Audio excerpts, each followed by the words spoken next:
ओम शांति।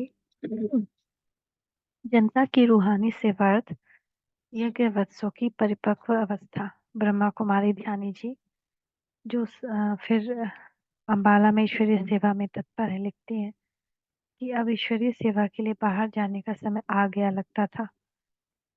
श्री बाबा ने भारत जाने का आदेश ईश्वरीय सेवार्थ ही तो दिया था।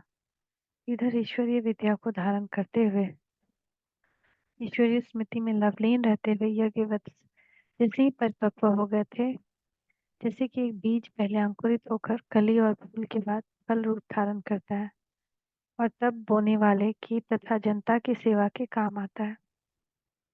ईश्वरीय विद्या के अध्ययन से मनुष्य के जीवन में जो नम्रता, प्रेम, पवित्रता, हर्ष, अनासक्ति भाव और दूसरों के प्रति जो करुणा और कल्याण भावना जागृत होनी चाहिए, वह अब यज्ञ वत्सों के जीवन में प्रचुर मात्रा में अथवा परिपक्व अवस्था में झलक दे रही थी। अतः अब दूसरे नर नारी यज्ञ वत्सों को इन दिव्य धारणाओं का रसास्वादन करने अपने जीवन में दिव्यता ला सकते थे। अब उनकी स्थिति ऐसी हो चुकी थी कि उन्होंने कर्मेंद्रियों को जीत लिया था।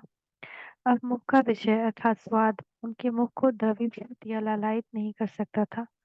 भोजन के स्वाद और चस्कों के प्रति उनका मन अनासक्त हो चुका था और वे सफेद पोशाक अथवा सादा जीवन तो बहुत पहले ही अपना चुकी थी। योगियों के समान अब उनका तन मन शीतल हो चुका था। संसार के जन धन में उन्हें कोई आकर्षण अथवा रस अनुभव नहीं होता था। नाम रूप के प्रति अथवा देह और देहधारियों के प्रति उनका राग भी मिट चुका था तथा विभिन्न घर से आई हुई 250-300 कन्याएं माताएं इतने वर्षों तक इकट्ठी रहकर स्वभाव भाव स्वभाव आवेश और द्वेष की भट्टी से भी स्वच्छ होकर निकल चुकी थी। लोक लाज निंदा भय आदि की परीक्षाओं को तो वे बहुत पहले सिंध में ही पार कर चुकी थी। स्त्री चोले में रहते हुए भी आत्मा निश्चय के अभ्यास द्वारा वे स्त्री तत्व का भी भान भी काफी हद तक मिटा चुकी थी। अतः अब उनकी ऐसी अवस्था हो चुकी थी कि वे नरक में कलयुगी विकारी सृष्टि के लोगों के पास जाकर उन्हें प्रभु संदेश देते हुए विकारी लोगों के संग के रंग से स्वयं सुरक्षित रह सकती थी और उनको अपनी धारणाओं तथा स्थिति से प्रभावित करके उनके जीवन में भी परिवर्तन ला सकती थी। बाबा और मम्मा के दिव्य जीवन की झलक अब ज्ञानवान यज्ञवत्सों के जीवन में भी दिखाई देती थी।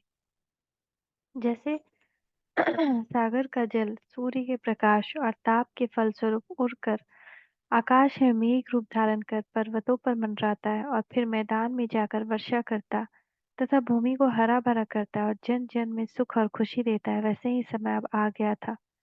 कराची में जाकर तट पर ज्ञान सूर्य बाबा ने ज्ञान सागर द्वारा यज्ञ वत्सों की रचना की थी। वे ज्ञान जल से भरे हुए बादल अब आबू पर्वत पर आ गए थे। ऐसा लगता था कि वे शीघ्र ही बरसेंगे और विकारों से तत्व भारत को शीतल एवं हरा भरा करने की सेवा पर तत्पर होंगे।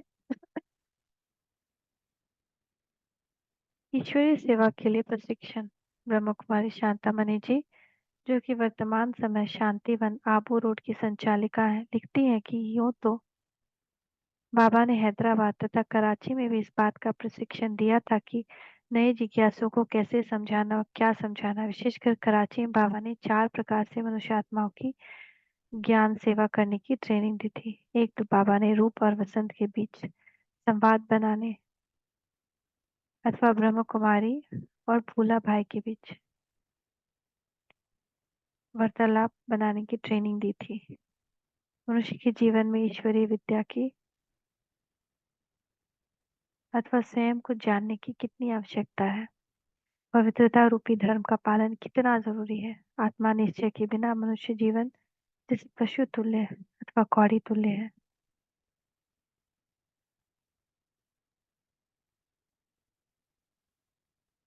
आने वाले विनाश से पहले ही भविष्य के लिए तोहफा तोशा बनाना कितना आवश्यक है।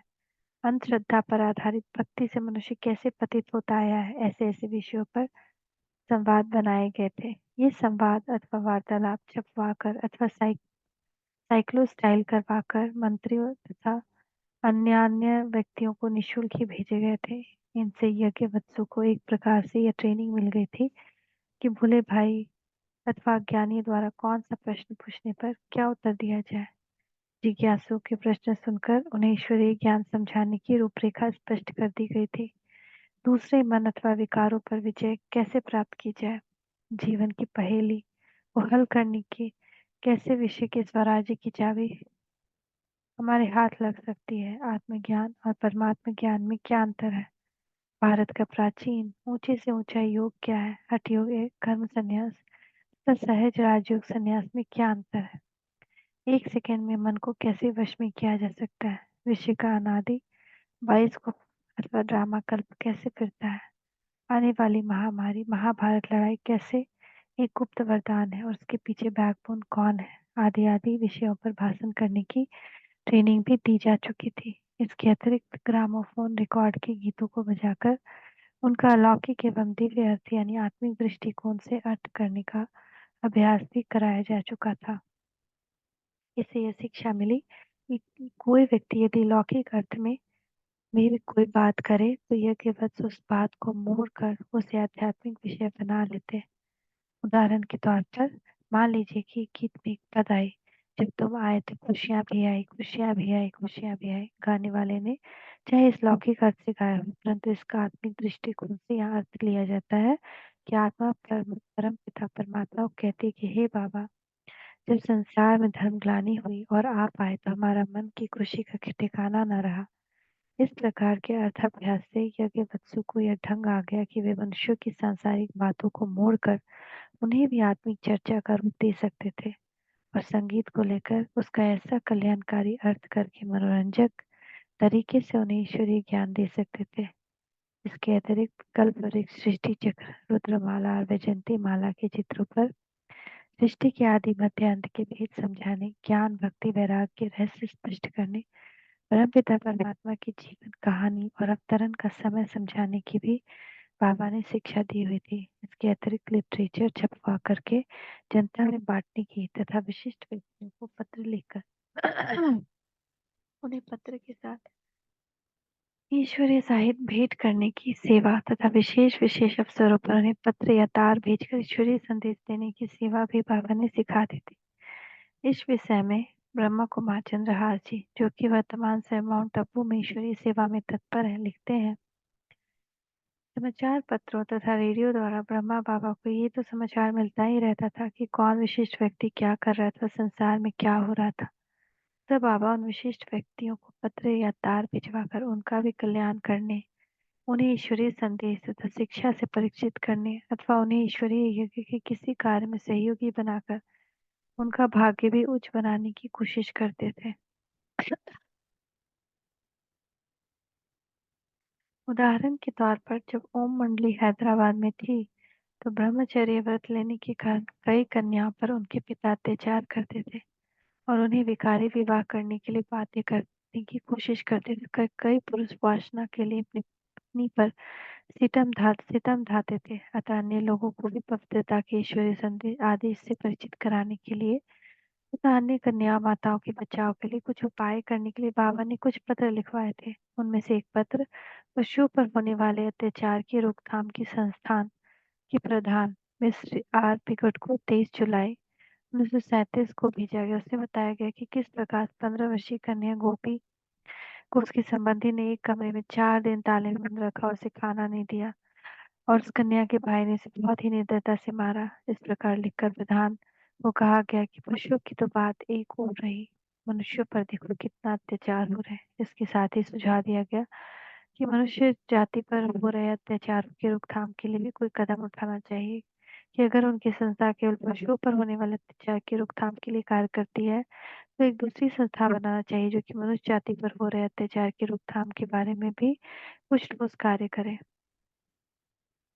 महात्मा गांधी, रविन्द्रनाथ टैगोर, चक्रवर्ती राजा गोपालाचार्य आदि आदि के नाम पत्र, तार और प्रवचन।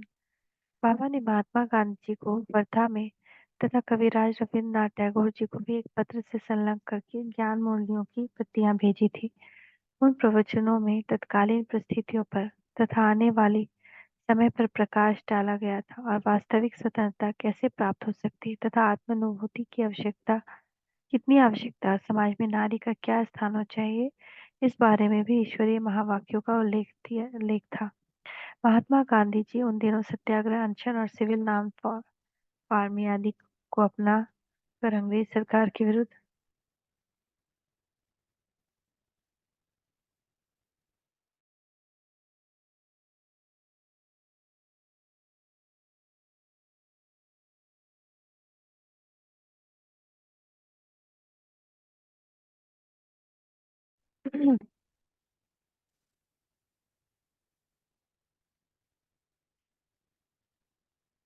अंग्रेज सरकार से विरोध।